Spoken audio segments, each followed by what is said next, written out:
Twilight Needs to Get Laid by Evil Rat. Chapter 4, I think? Stress levels are over 9,000! The air crackled with magic as Twilight's teleportation spell finished. She fell flat on her stomach, and when the shock of the rather sudden relocation, as well as the traumatic experience with Starlight and Trixie, wore off, she finally able to take stock of where she was. Sugar Cube Corner.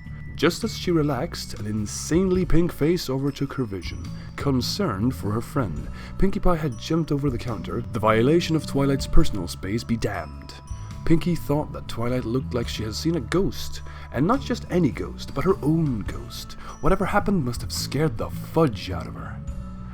Twilight, you okay? No, I'm not sure I'll ever be okay again. What happened? Pinkie's eyes widened to the size of kumquats with curiosity.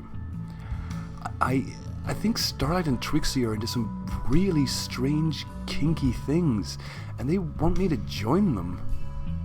Pinkie tried her hardest not to burst into laughter. Really? When they come to my after-hours private parties, they always seem pretty normal. Twilight started, trying to figure out what to question first. So, it was a prank. Great. Now I only have one problem. Ooh, let me guess. I bet you really worked up about a friendship lesson or something. Actually, yes. How did you know? Pinkie merely pointed a hoof at herself before she gave Twilight an exaggerated eye roll. Right, you're Pinkie Pie. So, kind of friendship problem do you need help with? Do you need to apologize to some pony? Or maybe you need help throwing a surprise party for a friend? No, Pinkie. Princess Celestia said that I need to get laid, Twilight said before Pinkie could ramble forevermore. Oh, silly, why didn't you just say so? I usually have my private parties twice a week. If you need to get laid, that's the best place for it. I always have snacks and punch and special punch and stallions and mares and toys, and we just do whatever we feel like, Pinkie said excitedly. Wait, what? I usually don't get involved past making sure everyone has fun, and there's plenty of refreshments, but every now and then I join in the more adult part of the party. Twilight looked confused. What kind of party was she talking about? What goes on at these parties? I'm talking about orgy parties, Twilight. Ponies get together and drink and eat and screw and whatever else they feel like. Twilight stared blankly. She knew what an orgy was, but to find out her friend regularly threw those types of parties on top of everything else that happened was more than she could deal with right now. Pinkie, I'm going to slowly walk outside, and then I'm going to start running, and I don't know when I'll stop. With those last words, she slowly walked to the door, exited, and then bolted for her life. She didn't stop until she reached the residential section of Ponyville.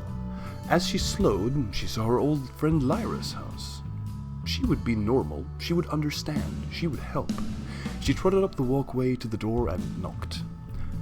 Lyra was having an enjoyable chat with her friend Moondancer, who had come to town to visit with old friends. Moondancer had plans to surprise her friend Twilight later and ask her to dinner to catch up. They both heard the knock on the door, and Lyra got up to answer it. When she opened the door, she saw a slightly frazzled Twilight standing there. Oh hey Twilight, how are you today? Not good. I got a lesson from Princess Celestia, and so far no one has been able to help, and I've learned some really disturbing things about some of my friends in the process. But I think you're the one who can finally help me complete it. Okay, I have company that would love to see you, so let's all sit down and see if we can help. The two walked inside and went to the dining room. Moondancer looked slightly surprised to see Twilight there. Hello Twilight, I had planned to come see you later. How are you? Twilight looked at Moondancer, realizing she would be perfect to ask. They had been friends since they were fillies. She screwed up her courage. I think you mean she turned up her courage? And thought of anything she could say. Finally, she decided on something she had seen in one of her novels and adapted it to fit the situation. Hey, Moondancer, want to go out and eat together, then come back to my place and eat out together? The silence that befell the room was deafening. Lyra was doing everything she could not to burst into a fit of laughter. Moondancer just seemed dumbstruck. However, she was the first to recover. Are you asking what I think you're asking? Twilight deflated. She was sure that was the right thing to say. Shoot, I'm never gonna get this lesson done. Why is getting laid so hard? At this point, Lyra had recovered enough to speak. Celestia told you to get laid? Yes. At this point, Lyra couldn't hold back anymore. She fell out of her chair, laughing harder than she ever had before. Moondancer, on the other hoof, blushed hard and seemed lost in thought. Twilight felt so embarrassed she ran out of the house, so she missed it when the Moondancer looked up and said, "I've waited so long for you to ask me that." And then Moondancer realized Twilight was long gone. With a sad look at the door, she said, "She'll be back, hopefully." Twilight's mind was in full panic mode. Celestia was going to take back her wings and send her back to Magic Kindergarten. She was going to fail an important lesson, and ponies that fail lessons get sent back. Or maybe she gets sent to the moon, or exiled, or worse. She needed help. She needed someone who definitely knew how to get laid. But who did she know that was that experienced? Someone who was an expert on love and lust. Wait, expert on love? Got laid regularly? So much so that she had become a mother? Cadence! She and Shining had been doing it since they were teenagers. She was sure to know how to help. With this revelation, she ran to the train station. When she got there, she almost threw bits at the attendant and screamed, "1 ticket for the next train to the Crystal Empire!"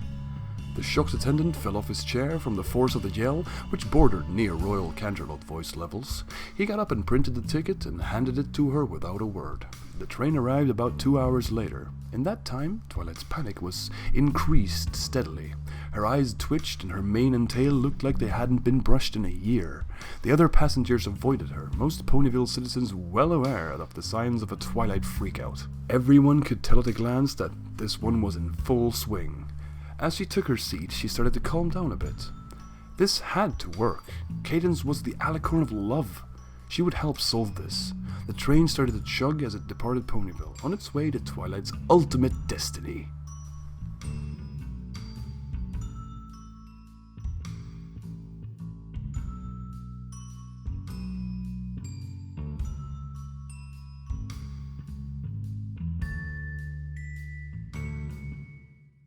Hey Moondancer, oh, hey Moondancer, hey Moondancer, hey Moondancer, fuck. Ah, hey Moondancer, hey Moondancer, hey Moondancer.